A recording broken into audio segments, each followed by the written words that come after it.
All righty. Welcome. I am Heather Pierce Campbell, the legal website warrior. Welcome to another episode of Guts, Grit, and Great Business. I am super excited to welcome you to another episode today. And today's topic is essential for everyone. And I think you cannot have enough conversations about finances, about money, about, where it fits in our life, where it fits in our values, how we do it better. So a huge welcome to Pam Pryor. Thank you so much for having me. I'm really excited to have the conversation today. Well, I know, and we just met yesterday, which is so funny because we Yep. realized in looking at our calendars, I was on Pam's show yesterday, and I'm like, oh, we get to see you tomorrow We're going to too. chat tomorrow. See you tomorrow is not something you say to somebody you don't generally talk to all the time. Right, I know. So I feel lucky I get to hang out with Pam 2 days in a row. For those of you that don't know Pam, so we've actually overlapped a couple times, I would We have. say, in our journey, and we've got, I think, plenty of people in common, but we've had several people introduce us directly. Yep. And a big shout out to the most recent one, Brian Bogert. And actually, Brian's been on my show. He's got his own podcast. We'll Oh, link to mine's excellent. Yeah. yeah, we'll link to Brian as well. And then also a shout out to our mutual friend, Melissa Mosher, who's here in the Seattle area. And she was the one who originally connected us. And I think it's been a handful of years. It has. And like I said, you have confounded my mind map of relationships because I have to have two arrows into your box, and that's very tricky. Oh my gosh, I would be in big trouble if I did the mind map thing because so many people that I meet, we've got like 10 I ways to know. Sunday It's that we know crazy, each isn't it? other. Yeah, Yep. I know. So it It's ends up awesome. being I love that actually. It's super fun and it really makes at least the business and the entrepreneurial world that we serve feel a lot smaller, which for It me is does. fun. For those of you that don't know Pam, so Pam Pryor provides comprehensive services to help businesses thrive, including virtual CFO services for expert financial guidance, accurate bookkeeping for better decision making, personalized finance and business coaching. And she has a supportive membership community with tailored resources. So Pam is a little bit of a conundrum, I think, in her space because, first of all, you fit across a variety of areas and ways that you Yep. can support people, right? You don't just live in the finance box. Right. And I think it's interesting that so often when I talk to other, I'll call them professional advisors, right? People that are a licensed professional, how Hmm. often our advice ends up branching out into other So categories, many things. right? Yep.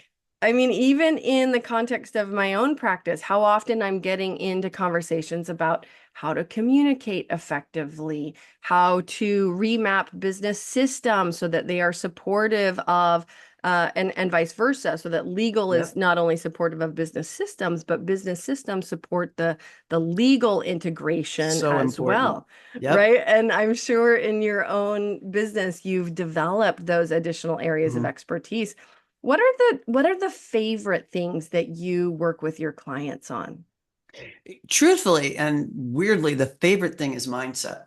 Ah, It's not the thing we work on the most, but it is critical for every client for us to get mhm. underneath where they are in their mindset journey. A lot of times when I talk on stage, I lead with sort of the four things that tend to keep entrepreneurs from looking at their Mhm. finances.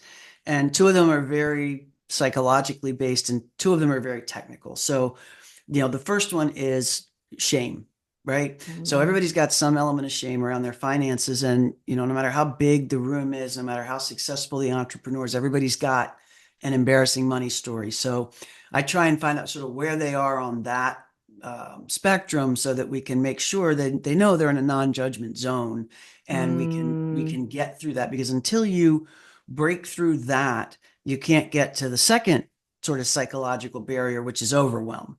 Like once mhm. you kind of go, and this, they just can't feel alone in this journey. Once you break through that and go, oh crap, yeah, this is what I've created for myself now. Sometimes it's great and they don't know it. Other times it's, there's some stuff that needs fixing. But then you need to be there for the overwhelm, right? And Mhm. that's the other thing that keeps entrepreneurs from dealing with the finances. They don't even know what questions to ask because we're never taught this stuff. Not Mhm. taught it in high school, we're not taught it in college, not taught it on the streets. Like we're running businesses and we were never taught this. But then the very kind of tactical, practical problems are, your numbers are meant to tell a story of your business in your language. And the two tactical things are to make sure that the numbers are in context, which is really important. In other words, they've got to be worth your time to look at. So you got shame, you got overwhelm, you got time. They've got to be worth Mm. your time to look at. And if they're not telling your story, then they're not worth your time. And Mm. so those are kind of the very, practical things that we need to put in place for it. I think that the benefit that most people will get out of their finances that they never expect is confidence in their decision making. And Yeah. that's really what we're striving for there. Well, I love your attachment of money and finances to story because Absolutely. and my question is it is it that most people need help telling a different story, or is it that their money and finances need to be organized in a way so that they understand what the story is? Bingo. It's the second. Now, Yeah. when I say there is the money story thing, right? We all have our own money story, and that's something that it's Hmm. important that we understand when we're going to work with a client so that we can help frame things up in a way that'll work for them. But when I say your numbers need to tell your story, basically what I mean is that when you look at your numbers, or even more importantly, when somebody else is hearing you tell the story of your business, and then you give them the numbers of your business, that you're comfortable as the owner that the numbers are telling the same story you told. And I kind of think of the numbers as sort of the virtual representation of what's physically happening in the business, the product moving or the coaching happening or the Mm. publishing going on. You should be able to look at the numbers and follow and go, oh, yeah, that's where I spend the money. That's where I make the money. Here's what's left over. Here's how quickly I get cash. And then when that connection's made for an entrepreneur and they understand that it's about the story, not about the numbers, and they detach from that math thing that they're connected to, Hmm. it's like the world opens up for them. It's Hmm. awesome. And is it the math piece that's part of what keeps people stuck It around is, looking they at their think, numbers? yeah, they think that there's no there's no typical entrepreneur. They're all crazy, which is what I love about them, right? We're them. We are them. Totally. We've met the enemy and it's us. Um, so yes, a lot of the story is I hate math. Hmm. Other of the story is I'm no good with money. Other stories people have are I'll never make enough money. Money doesn't grow on trees. All that crap that got piled into us before we were 7 and could start to filter it out. Hmm. We've set our upper limit. And so a lot of times what we'll be doing at first is not so much like nothing in the business needs to be fixed, except that the entrepreneur needs to believe they can make more money. And that's often mindset work that we have to attack first.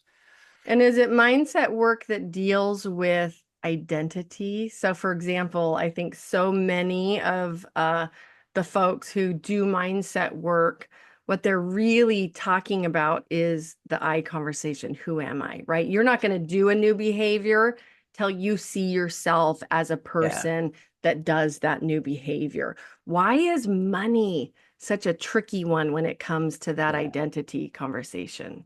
I'm going to give you a little bit of a story about that if you've got the Mhm. time, because I think this might help people. So we have an upper limit and a lower limit. We have an upper limit above which, when we make more money than that, we immediately come right back down into the comfort zone.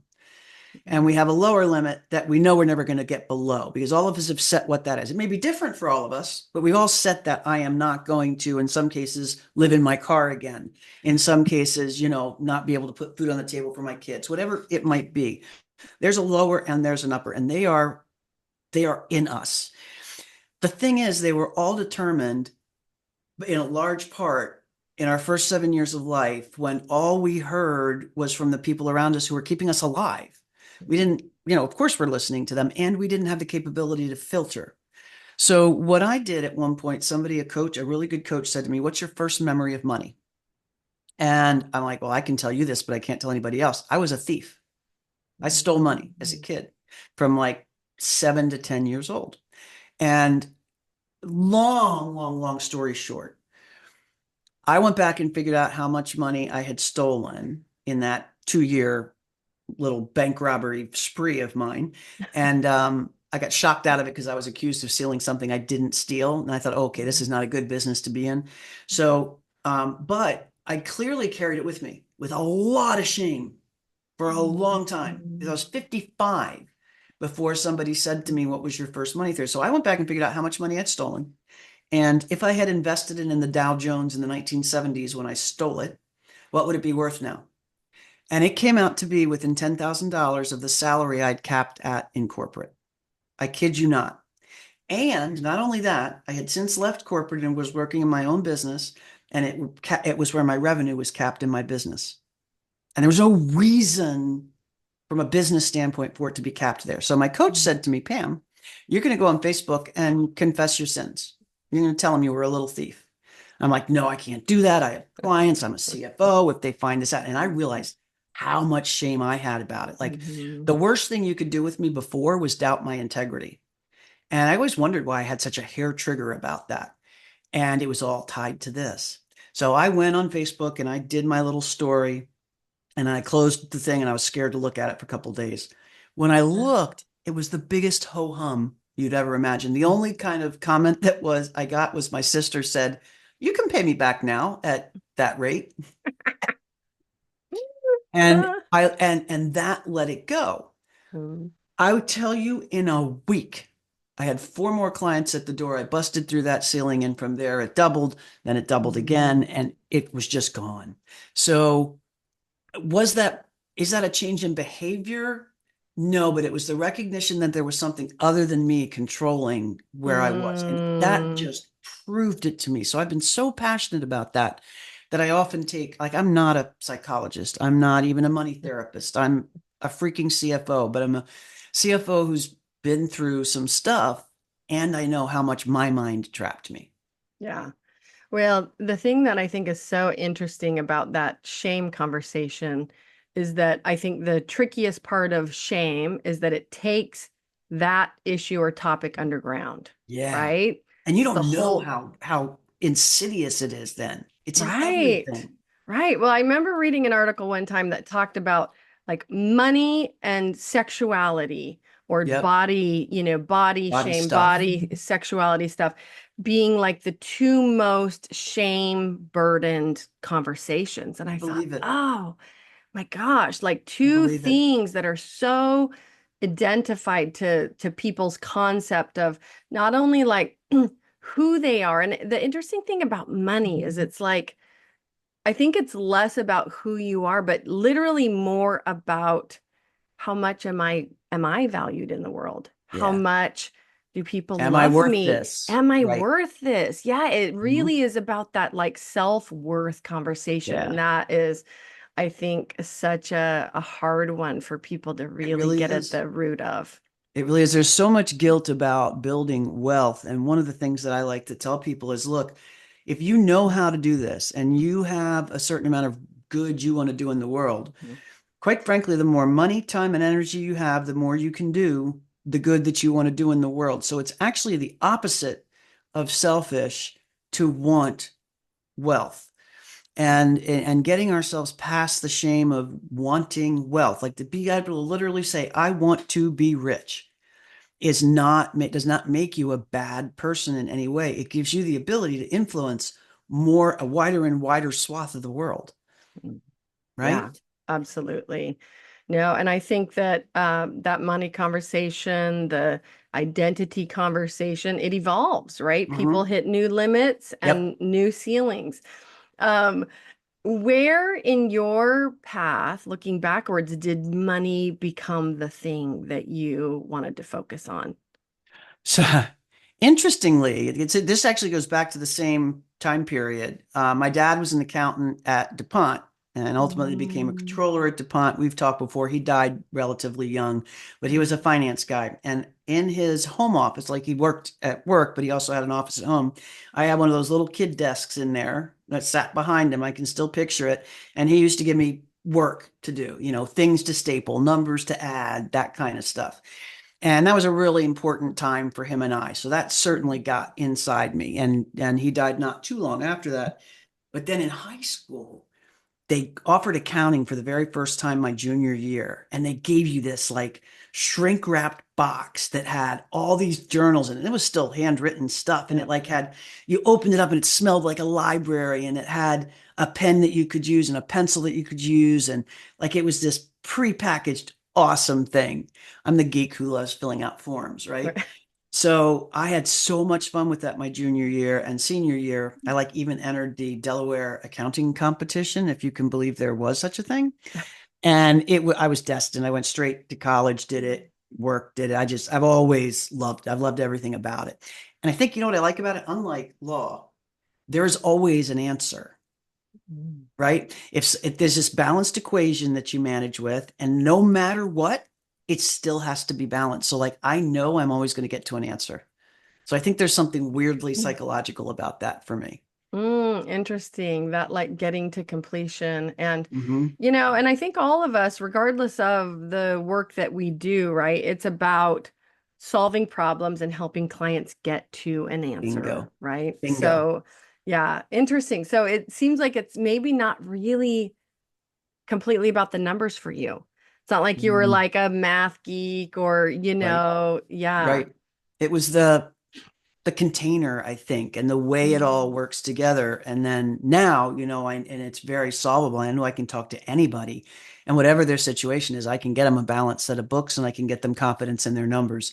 And being able to walk into any kind of a situation with that certainty, gives me the ability to do a lot more, I think, than I otherwise could. So that's kind of cool too.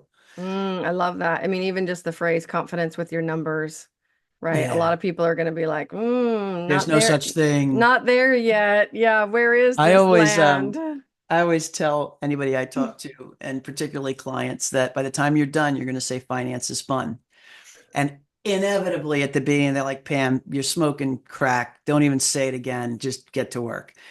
But almost 201, every one of them at one point has said, wow, this really is fun. You see your business in a whole new way. It opens up so many more possibilities when you just have these few things in place and can all of a sudden rely on your bank account without having to look at your bank account every day.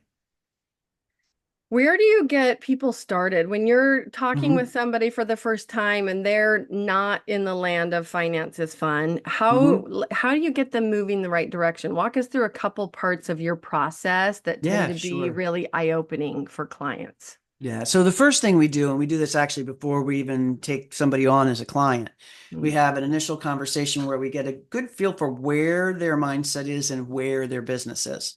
So Mhm. that from that point, I know there are certain modules or things that always have to be in place to get to the end game.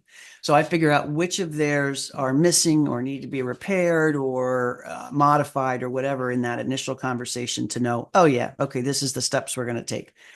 But I also figure out how they think, how they talk, how they communicate, and make sure that they've got a healthy respect for the fact that finances are important to their business. Even if they don't like them, even if they're scared of them, Mhm. even if they don't really know what's going on, they've recognized, hey, I've crossed this line to say, I know this matters and I'm willing to dive in and deal with it. Once I know that, then I let them realize that it's not going to be hard. We're going to do it together. We're going to do it at their pace. I run alongside them to get their momentum.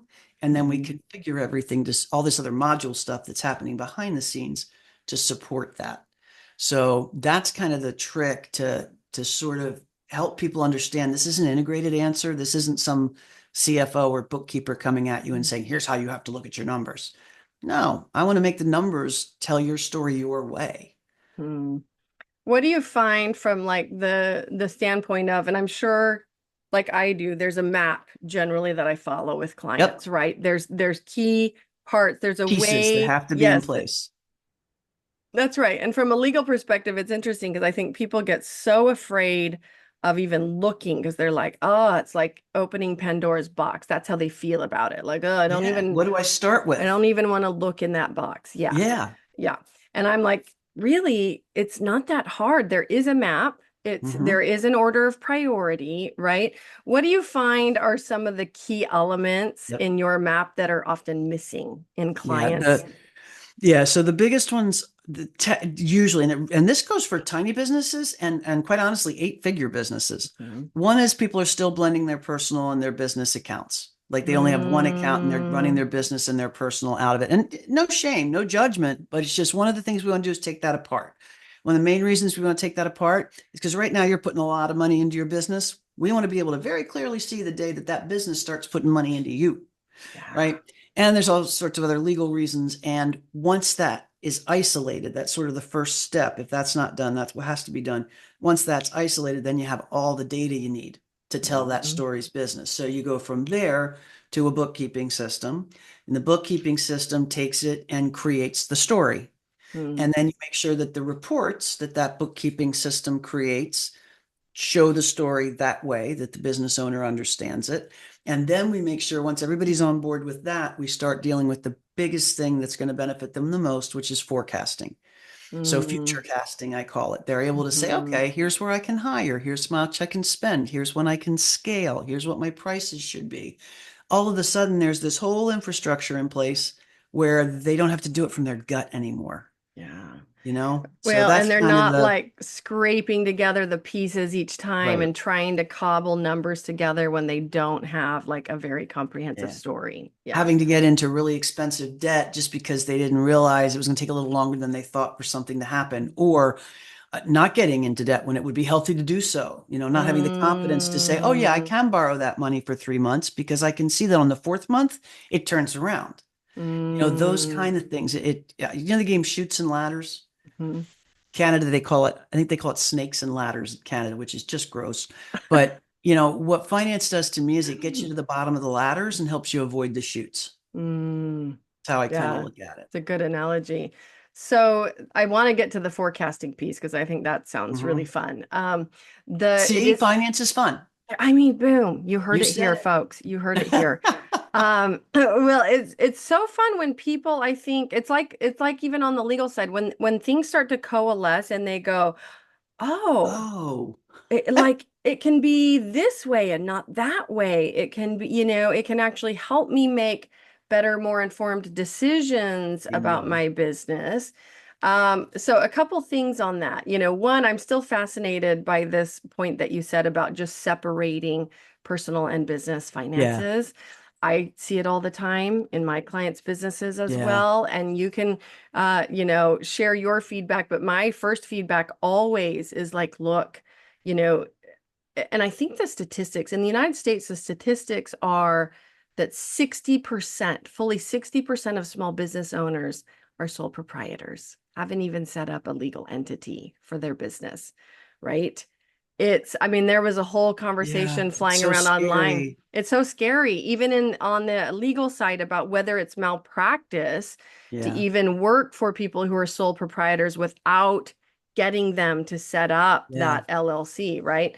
yeah, So, if you're a sole proprietor, I hope you're listening. It yeah. is It's for your own not protection. it's for your own, and depending on what state you're in, I mean, there's plenty of states in the nation that it's still like $50 to set up an Yeah, LLC. Like it is not yeah. outrageous, folks. I mean, some are more than that for sure.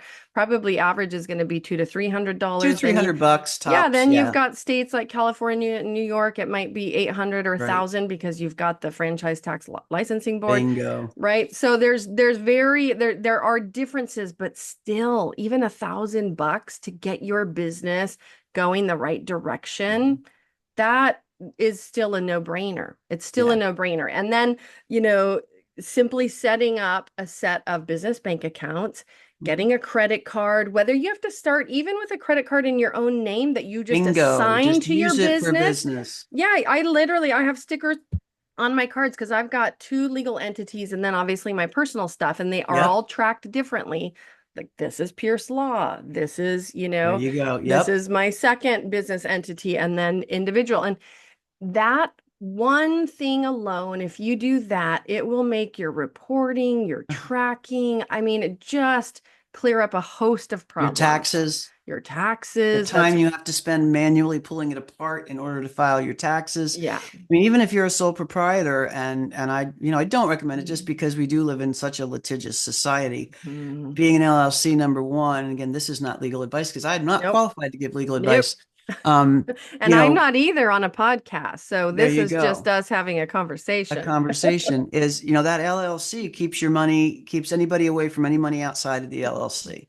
And people sue over the stupidest things in this country. And it's just one of those things you can do to protect yourself right out of the gate that could save you money down the road. But this is like anything, like insurance, like IT security, like Mhm. finances. This is the things we do last. And unfortunately, what happens is we tend to do them when we're in a panic, and something's gone wrong.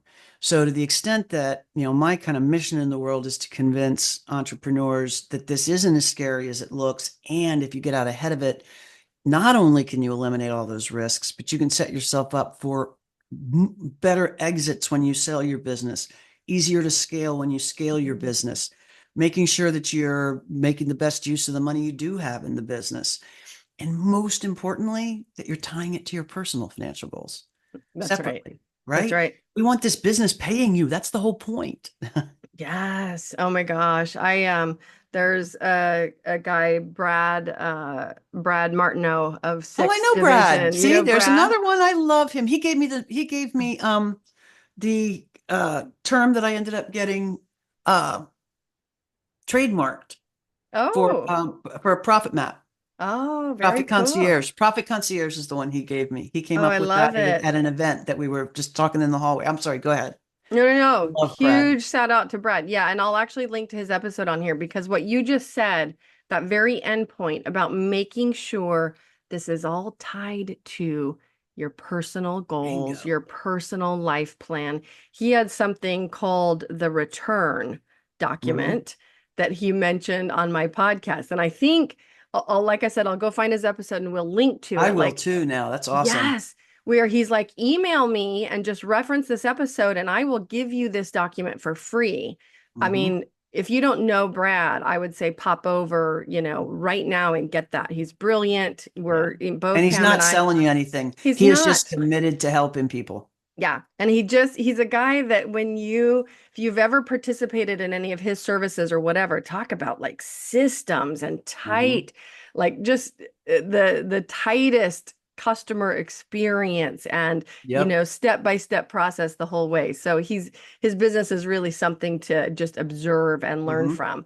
But anyways, that point of the return document was the big why in your Yeah. personal life of why are you spending this time and effort and Hmm. money to build this thing over here, like what is it doing for you, Hmm. right? Because yeah, we need a mission in the world, we all need to be doing meaningful work, and it's not a charity, it's Right. not a volunteer job. It's not a, like, you should be creating it in a way that elevates your own life, your own ability to make the kind of impact. And that doesn't mean even impact through your business or through your clients. It could be Hmm. impact in your family, impact in your Right. community, right? Whatever that means to you. It's a big conversation. Yep, it is a But big conversation. I love it. And you were just spot on. It circles back to it's okay to be wealthy, yes. and just understand your why, and everything all ties together, and that's such an important piece. Ryan Dice, who also knows Brad, was telling me at a recent event that he his wife basically said to him at one point, like they were making all the money in the world, and but he wasn't going to the kids' soccer games and he wasn't doing whatever. And Yeah. she said to him, "Look, you can keep doing what you're doing, but I will not let you kid yourself and say you're doing it for the family anymore." And Oh. his why was his wife and kids. And it really kind of caught him by the collar and he went, "Whoa, you're right. I've got to adjust this." So it's one of those things people run into over and over in this crazy entrepreneurial world. Well, that's right. And I think entrepreneurship can be a slippery slope from the standpoint that people start to either concede some of their time or start to, invest in ways that they had not planned investing in their Great own point. business. And then pretty soon you're like the frog that has boiled yourself in a pot of hot water and you're like, what the hell am I doing here? Right. Yeah, you did it And you to don't think you can yourself. jump out. And at that point, you can't jump out, or you think you can't jump out. You But think you can't. yeah. And I will say you're never totally trapped. I know it always No. feels like you are when you're in that situation. Mm, That's why we need each other to kind of help us see through those totally. tough times. Well, you mentioned a business coach, right? Yeah. Oh, always. I've hired multiple business coaches. I'm Hmm. working with one now that I've been working with for the past year and a half, and he's brilliant and I love him. And I can't honestly imagine now, like, the coming days without him being on my calendar Yeah. every 2 weeks. And Yep. that role of having somebody outside your business helping you look at things in a new way and like Hmm.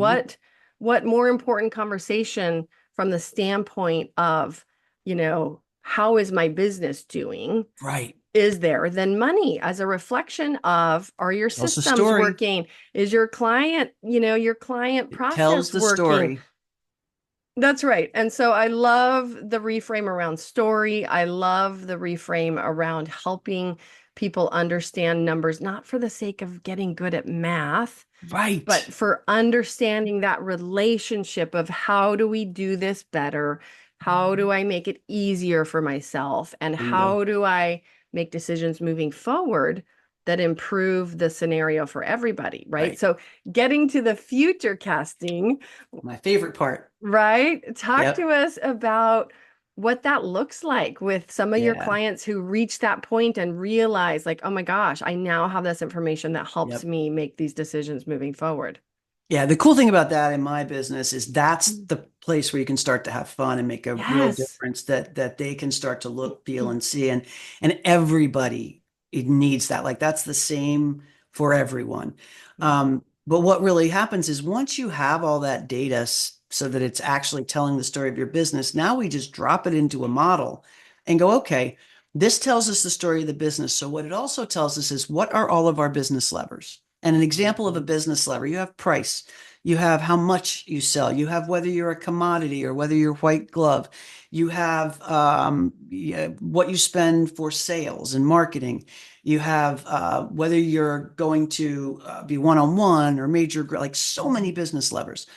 Well, your financials become really meaningful when you go, okay, what are the levers that affect each of those lines? Right. So now let's say I have 10 levers. In a forecast model, we build those levers and we also say, okay, now we can look at all the different scenarios we might want to look with. If I pull these four levers and these five up, what happens? If I pull these two now and those four later, what happens? And you can then start to plan. And most notably, you can make sure that you're building wealth in your business so that over time it is increasing in its ability to generate cash. And you can make sure that you use other people's money when it makes sense to use other people's money.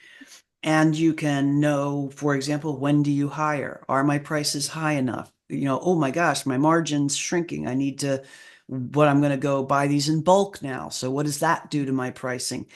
All of those questions now, that's like this little game board where you can just toggle the things and go, oh, there's what happens. And then sure Mm, enough, now you've got something that you can look at in context because now let's say we close the actual month.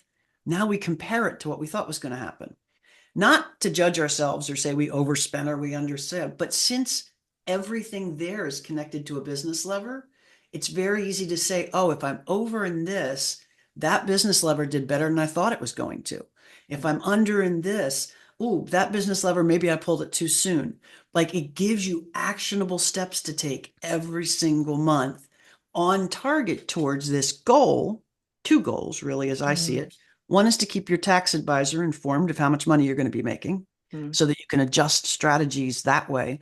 But the second is so that you, whatever your long-term financial goal is, both to take money out of the business today, but also to exit it potentially someday and get three or four times that, we tie that all in and it ties right back down to here are my quarterly goals, here are my monthly goals. Here's how I know if I'm mm. on track or not. So when you are talking about business levers, are you looking with your clients at things like pricing, cost of goods sold, number of leads in their business? Like are you're getting into ROAS, what are they the getting back on nitty their advertising? gritty? What are they paying their employees? What are they paying their contractors? How many contractors do they have? How many employees Mhm. do they have? Do we allow for increases every year? Do we allow for bonuses and profit sharing? All of those things that entrepreneurs kind of want to do and sometimes jump in and do before they know. Like there's a way to do profit sharing with your employees that also benefits you to the tune of 110 grand. For tax purposes, this is not tax advice, Mhm. but you start to see some things you just never could see before. I look at a Mhm. forecast as like putting binoculars on.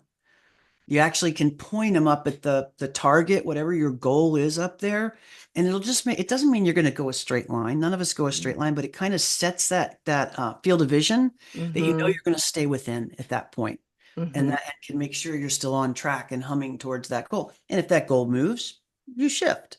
Yeah. But it's Yeah. flexible, but it's still something. It's like wipe Windex on the window all of a sudden.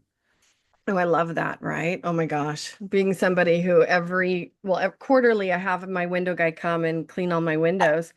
And like immediately prior to that point, there's always that point where I reach like, oh my gosh, like I'm these gonna windows, die. I can't even look through them if there's any amount of light on the outside because I'm just getting so frustrated. Yep. Like I have a dog Yes. who I know this is and I think you have a dog too. Three of them. I was gonna say I heard a bark the other day, so I'm Yep. assuming it was a dog. Uh, when we went to adopt our Maggie, she was a COVID puppy, like so many Uh-huh. out there. Because we spent the first year and a half of COVID walking the neighborhood and visiting everybody else's dogs, right? I I was get home it. with two kids and we're kind of going nuts. And so I we get go it. we go to the Humane Society one day, just out of the blue. My husband knew he was in trouble. He was not for a dog adoption, I will tell you Ah. that. I am the daughter of a veterinarian and Oh, owned that's right. owned two dogs prior that overlapped a little bit with my kids. They became kind of geriatric when my kids were both pretty young, and then we both dogs passed, and we went for about 5 years without a dog, mostly because my husband had PTSD from the overlap of young kids and geriatric dogs. But I get that. yeah, it's a lot. It's a lot. Yeah. So we go to the Humane Society and we're looking at dogs and Phil likes dogs. This is the funny thing is he's like, "Oh, come over here and look at this one." And he thought it was super cute. And I walk over and I'm not even kidding, it jumps like 6 feet in the air, like eye level with me. Back down, I was like, nope. I turned around, not like this is not the dog for us. It was just Too much. too Yeah. much, right? And so I'm continuing to walk around. The dogs that we were actually there to see got adopted already. There was one puppy that we had seen on their site, but did not look like a puppy on the site, looked like an old dog, old kind Oh, of wrinkly, not cute dog. And when we got there in person, I was like, oh, this is a puppy and she's cute. Like that was a super weird picture. that, And I got in, I made the mistake of getting in, it's not like a kennel because it's open air, clear up to the ceiling, but got in her container with her. yep. And that was the end of it. I You were knew if goner. we turned around and walked out of there, the next family in line was going to be walking away with this puppy. And there were like two literally right behind us waiting to meet her. Oh, Oh, it was like we literally had 10 minutes to make the decision, like wow. while we were with her and introducing her to the kids. And so, anyways, long story short, we bring her home. Maggie's now 2.5. And how high do you think Maggie can jump? 6 feet. 8 feet from a standing position, like roof of our house. Like she is so athletic. And so our glass window I mean, sliding glass door, not glass window, sliding glass door from top to bottom, Covered side in to dog side. nose. Oh, dog nose, dog feet, mud, everything, I right? love it. That's hysterical. That is the best dog story yet. Oh my That's gosh, not the right dog for me. I want this I one. love this one. Cute. Oh my gosh. I'm going to send you, Pam, after this. I'm going to send you a YouTube short I love it.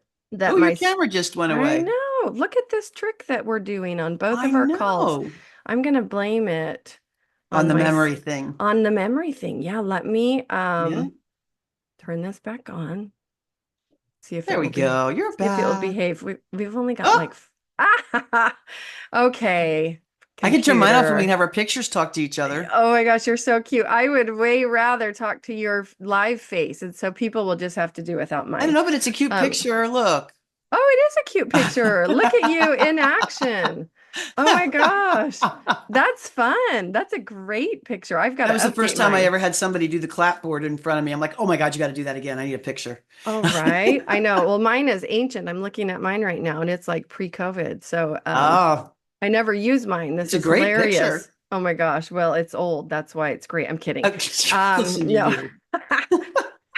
So all of this is to say, my son posted this short of Maggie jumping 8 feet into the air repeatedly.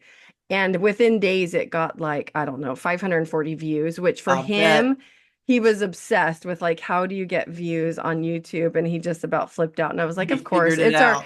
it's our 8 foot jumping dog that did it for you. Um, Unbelievable. so back to the clear windows. Yes, the analogy is so good because the difference between trying to operate a business without clear windows, like, oh, Yeah. it really is the worst. And I Yep. think there's probably another analogy that I use in my work that I bet is really similar in yours. I once had a client tell me after we completed a whole bunch of work together, he said, wow, this is like putting down, I can't remember if he said 40-pound or 50-pound backpack that I didn't know I was carrying Yeah. around. Yes.